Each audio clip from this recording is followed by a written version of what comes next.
Hello everyone, I'm Ali. Today's video is about one of the most famous entertainers in ancient China, Su Xiaoxiao. She has been the dream girl of many scholars throughout different dynasties. There were a lot of stories written about her. She was so famous that even her tomb became a popular tourist attraction. But the funny thing is, almost none of the stories about her were actually true. So, who is Su Xiaoxiao exactly?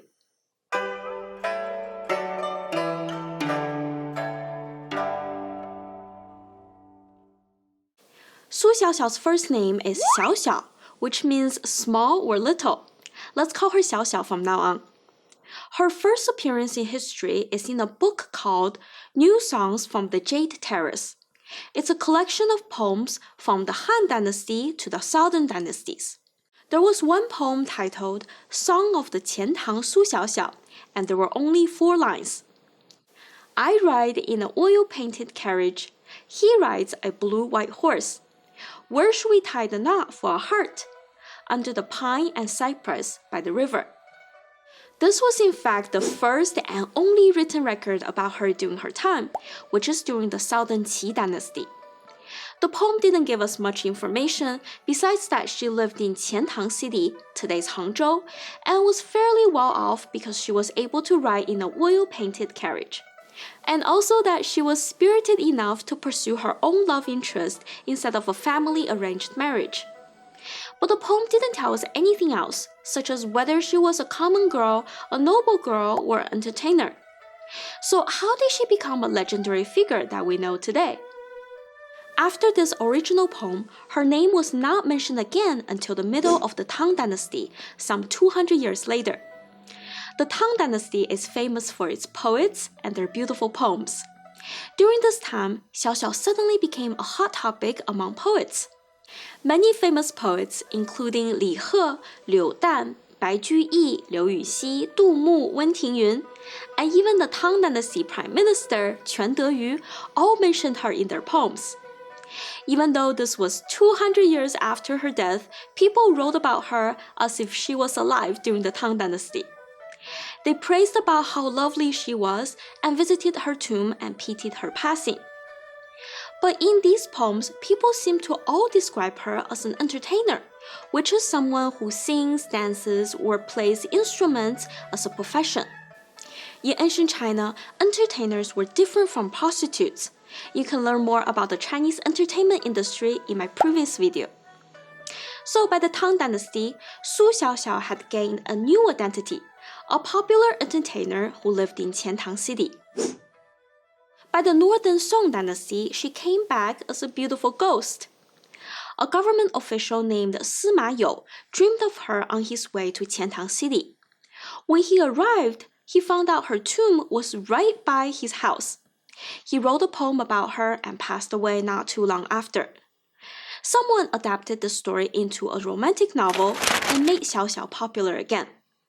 By the Southern Song Dynasty, another story appeared, but this time it was about another Qiantang City entertainer with the same name as Su Xiaoxiao. The story begins with Xiaoxiao's older sister Su Panu falling in love with a poor student, Zhao Bumin. Panu paid for Zhao to continue his study, and Zhao eventually passed the imperial exam and was assigned to work in another city. Panu, however, was bound by her entertainer identity, so she couldn't relocate to live with Zhao. The two of them missed each other so much that they both became sick and died young. Before Zhao passed away, he asked his younger brother to deliver half of his assets to Panu and also told him that Panu's sister Xiaoxiao was a good girl to be married to. When Zhao's brother arrived in Qiantang, he found out that Panu had already passed away. Fortunately, the local official was touched by their story and granted Xiaoxiao to be freed from her entertainer identity, so that she could marry Zhao's younger brother and stay together with him. This version was also very popular, but as time passed, it changed again.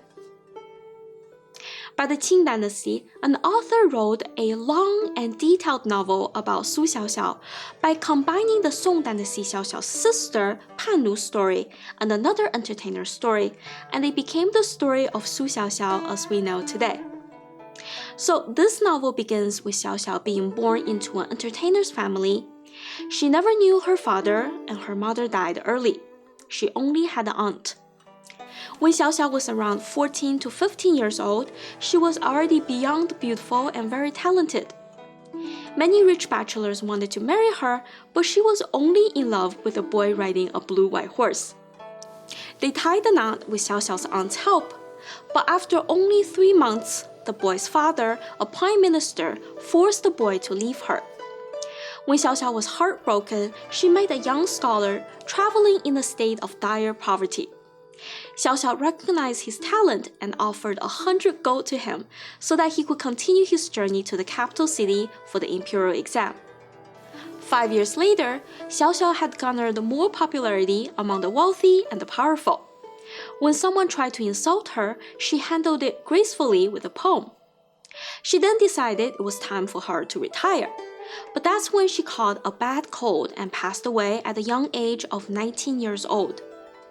A few days later, the poor scholar she helped passed the imperial exam and came back, only to find her in her coffin already. He arranged for a lavish funeral and burial, as this was the only repayment he could do for Xiaoxiao now. So this novel ended up being the most widespread version of Xiaoxiao. After the novel came out, the Qianlong Emperor asked to visit Xiaoxiao's tomb twice when he was passing by Qiantang City. The local officials renovated her tomb in order to show it to the emperor, and later people even built a pavilion around her tomb. And it has been a popular tourist attraction ever since, even though the tomb is actually empty. From the southern Qing Dynasty to the Qing Dynasty, Su Xiaoxiao has had many stories attached to her, with most of them being fictional. Scholars from different dynasties contributed collaboratively and created a beautiful and smart entertainer who loved someone wholeheartedly, helped someone selflessly, and passed away tragically, leaving only a legend behind. Alright, that's it for the story of Xiaoxiao. I'll be making more videos about other famous women in Chinese history. Let me know if you're interested in anyone in particular. And just another reminder that I will be publishing my videos on Ganjin World first. It's a clean platform free from harmful, violent, and sexual content. Hope to see you there. Thank you for watching. I'll see you next time.